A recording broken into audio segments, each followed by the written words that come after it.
மற்றொரு முக்கியமான தகவல், கிரேக்க பயணி ஹிஸ்டோரியன் குயின்டிஸ் கர்டியஸ் என்பவர் அலெக்சாண்டர் கிரேட்டோட அவர் பயணம் செய்கிறார். நம்மெல்லாம் பள்ளி பாட புத்தகங்கள் படித்திருக்கிறோம். அலெக்சாண்டருக்கும் போரஸ் என்ற புருஷோத்தமனுக்கும் ஜீலம் நதிக்கரையில் போர் நடந்தது. அந்த போரில் புருஷோத்தமன் தோற்கடிக்கப்பட்டார். அவர்கள் கை கட்டப்பட்டன. அப்போது அலெக்சாண்டர் கேட்குறார், உன்னை எப்படி நான் ட்ரீட் பண்ணோன்னு. இவர் யாதவ அரசர் இல்லையா, தைரியமாக என்ன அரசனாக நீ ட்ரீட் பண்ணுன்னொன்னே அதை கேட்டு அலெக்சாண்டர் மகிழ்ந்து அவர் கை கட்டுகளை அவிழ்த்து விட்டு அவரோட உடன்படிக்கை செய்து கொண்டார் என்ற பொய்யான செய்தி ஒன்றை நமக்கு பிரிட்டிஷ் ஹிஸ்டோரியன் நமக்கு சொன்னது தான் பாடப்புத்தகங்களில் படிச்சுட்டு வந்தோம். இப்போ பார்க்கும்போது இந்த குயின்டிஸ் கர்டியஸ் எழுதிய அந்த நூலை இப்போ தான் டிரான்ஸ்லேட் ஆகி வந்தபோது அலெக்சாண்டரால் போரஸை வெற்றி பெற முடியவில்லை என்று தான் இப்பொழுது நம்ம கண்டுபிடிச்சிருக்கோம். 2 பேருக்கு போர் நடந்தது உண்மை. அந்த போரில் ஹெராக்லிஸ் என்ற ஒரு கடவுளுடைய படத்தை எடுத்துகிட்டு எல்லாரும் வராங்க அப்படிங்கிற செய்தி வந்தது. ஹெராக்லிஸ் என்று யார்? கிருஷ்ணர். கிரேக்க இலக்கியத்தில் கிருஷ்ணர்களுடைய மற்றொரு பேர் ஹெராக்லிஸ்.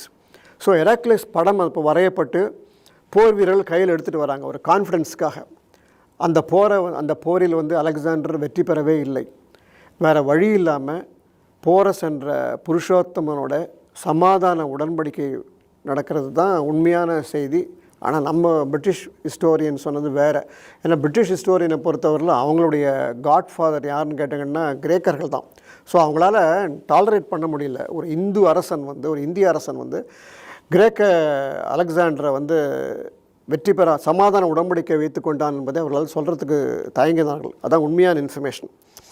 அதில் இன்னொரு இன்ஃபர்மேஷன் என்னென்னு கேட்டிங்கன்னா, அப்போ அந்த போரஸ் என்ற புருஷோத்தமன் ஒரு கத்தியை ஒரு சமாதான உடன்படிக்கை ஒரு பரிசாக கொடுக்குறான். யாருக்கு? அலெக்சாண்டருக்கு. அந்த கத்தி திருநெல்வேலி இருந்த ஆதிச்சநல்லூரில் உருவாக்கப்பட்டிருக்கலாம் என்ற ஆராய்ச்சி இப்பொழுது அதை பற்றி ஏற்கனவே நம்ம பல பதிவுகளை சொல்லியிருக்கோம். ஏன்னா 5000 ஆண்டுகளுக்கு முன்பாக ஆர்சனிக் என்ற முறையில் இரும்பை அதை பதப்படுத்தி அதை கத்தியாக தயார் செய்வது 2 பேர் தான். ஒன்று இண்டஸ் வேலி சிவிலைசேஷன், ஒன்று ஆதிச்சநல்லூரில். ஆகவே ஆதிச்சநல்லூரிலிருந்து ஒருவேளை இந்த கத்தி வந்திருக்கலாம் என்ற தகவல் இப்பொழுது. ஆகவே கிரேக்க இலக்கியத்தில் கிரேக்க யாத்திரிகர்கள், ரோமானிய கிரேக்க யாத்திரிகள் இந்தியாவுக்கு அவங்க எழுதி வச்சுட்டு போன பல இன்ஃபர்மேஷனில் நமக்கு மகாபாரதம் பற்றியும் கிருஷ்ணரை பற்றியும் தகவல் கிடைக்கின்றன. ஃபர்தர் ரிசர்ச் பண்ணால் நிறையவே இதில் கிடைக்கும்.